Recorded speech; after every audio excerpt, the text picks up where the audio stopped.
ஆன்மீக நண்பர்கள் அனைவருக்கும் அன்பு கலந்த வணக்கங்கள். இன்றைக்கு நாங்கள் ஆன்மீகம் சம்பந்தமான பதிவில் பார்த்தீங்கன்னா, தாய்மார்களின் கண்ணீரை துடைக்கும் வெற்றிவேல் முருகன். இந்த ஒரு பிரசாதத்தை சாப்பிட்டால் விரைவில் மழலை பாக்கியம். சிதம்பரம் அருகே உள்ள மானம்பட்டியில் அமைந்துள்ள வெற்றிவேல் முருகன் திருக்கோயில் மிகவும் புகழ்பெற்ற ஆன்மீக தலமாக காணப்படுகிறது. பல ஆண்டுகளுக்கு முன் பார்த்தீங்கன்னா, இறை நம்பிக்கை இல்லாமல் இருந்த ஒருவர் தான் கடுமையான நோயால் பாதிக்கப்பட்டு மரணத்தின் விளிம்பிற்கு சென்றாராம். மருத்துவர்களாலும் குணப்படுத்த முடியாத நிலையில் அவருக்கு மயில் மீது முருகன் காட்சி தந்ததாக உணர்ந்தாராம்.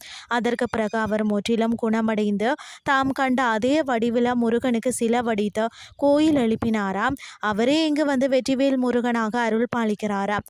இந்த கோவிலில் திருமண தடை நீங்குவதற்காக வெற்றிலை துடைப்பு எனும் விசேட சடங்கு நடத்தப்படுகிறதாம். அது மட்டும் இல்லாமல் பக்தர்கள் கொடிமரம் அருகில் அமர வைக்கப்பட்டு சுவாமிக்கு பூஜித்த வெற்றிலையில் அபிஷேக தீர்த்தம் தெளித்து முகத்தை துடைக்க செய்கிறார்களாம்.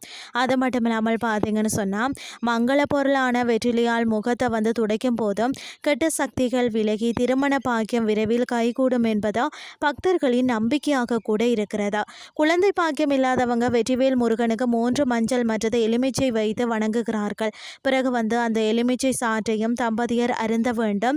பூஜித்த மஞ்சளை பெண் தினமும் தேய்த்து குளித்து வந்தாலே விரைவில் குழந்தை பாக்கியம் கிடைக்கும் என்று நம்பப்படுகிறது. மேலும் நீண்ட நாள் நோயால் அவதிப்படுறவங்க மற்றது வாய் பேச முடியாத குழந்தைகளுக்கு இங்கு தரப்படக்கூடிய பூஜித்த மிளகு பிரசாதம் சிறந்த மருந்தாக விளங்குகிறது. இத்தகைய அற்புதங்கள் நிறைந்த இந்த கோவில் பார்த்தீங்கன்னா, சிதம்பரத்தில் இருந்து பிச்சவாரம் செல்லக்கூடிய வழியில் கிள்ளை என்ற ஊரில் இருந்து 1 கிலோமீட்டர் தொலைவில் அமைந்துள்ளது.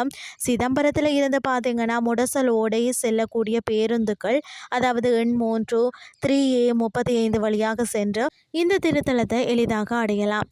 இன்று ஆன்மீகம் சார்ந்த பதிவு உங்களுக்கு பிரயோசனமாக அமைஞ்சிருக்கும்னு சொல்லி நான் நம்புகிறேன். இதே மாதிரி மற்றும் ஒரு ஆன்மீகம் சார்ந்த பதிவோடு உங்களை சந்திக்கிறேன். நன்றி.